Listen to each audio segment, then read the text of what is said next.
I was lucky enough to cook for Tiger's charity event that he has in Anaheim every year, a handful of years ago.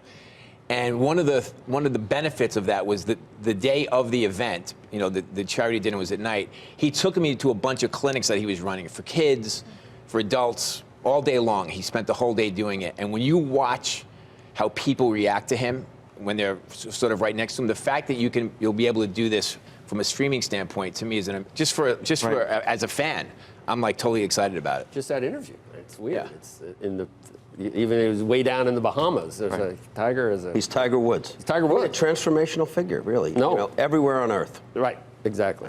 How much of your business is being transformed, though, the way his is? This idea that people now want to see not just what's in front of the camera, they want to see you behind the scenes. They want to see all of these component pieces.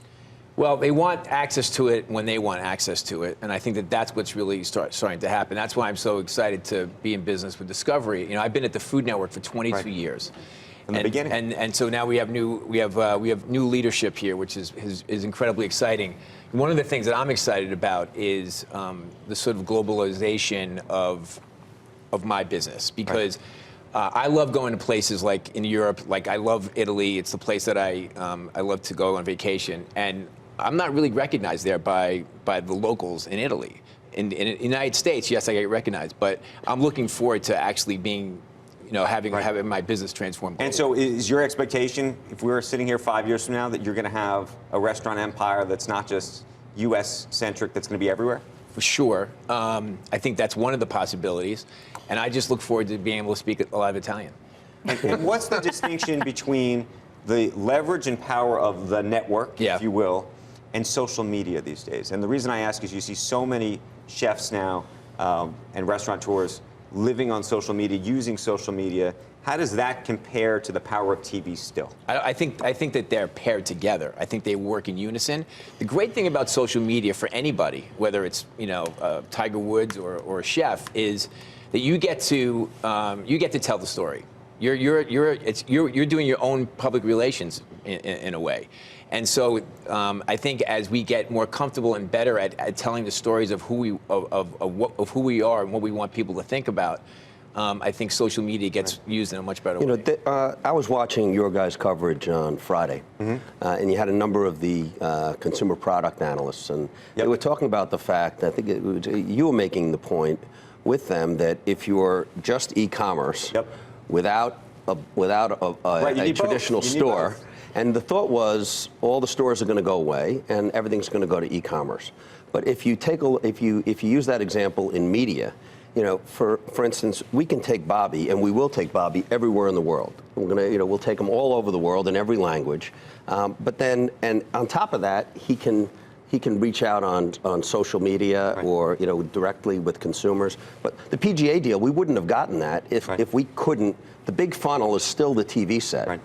How do you think about the classic TV model versus the Netflix model? A number of people in your business obviously are doing, whether it's David Chang doing a sort of doc series or other things like that.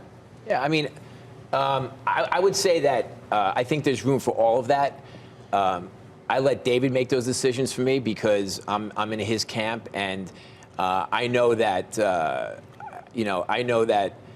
if I give proper content, he's going to get it out to the right platforms. You know, I can't answer those questions because I don't know. So if David says to me, we're going to take 4 billion mobile devices and put your content out there, I'm happy with that. Bobby, let's just talk about what you've thought through and what you've planned. I mean, I look at what you've done, what others from Food Network have done. It's amazing. People care about food in ways they never did 10, 15 years ago.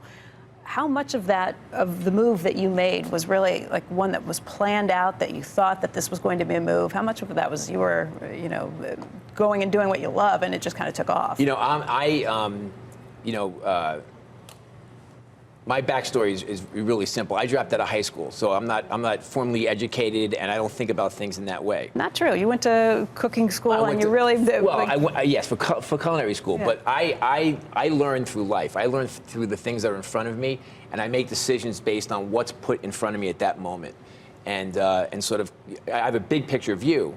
And so I make decisions for the longer term more than the shorter term, but I don't know what's going to happen tomorrow, and I'm okay with that. I'm totally excited about the surprises that are ahead and the innovations that can help my business and partner with somebody like David.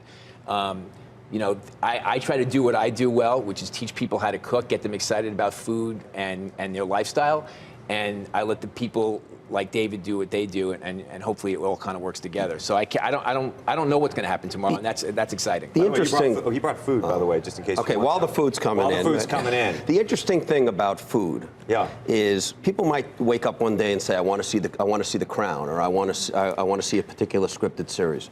But there's only one thing on earth that every human being, everywhere in the world, asks the same question every day: what's for dinner? Everybody has this common question. Breakfast. What am I eating?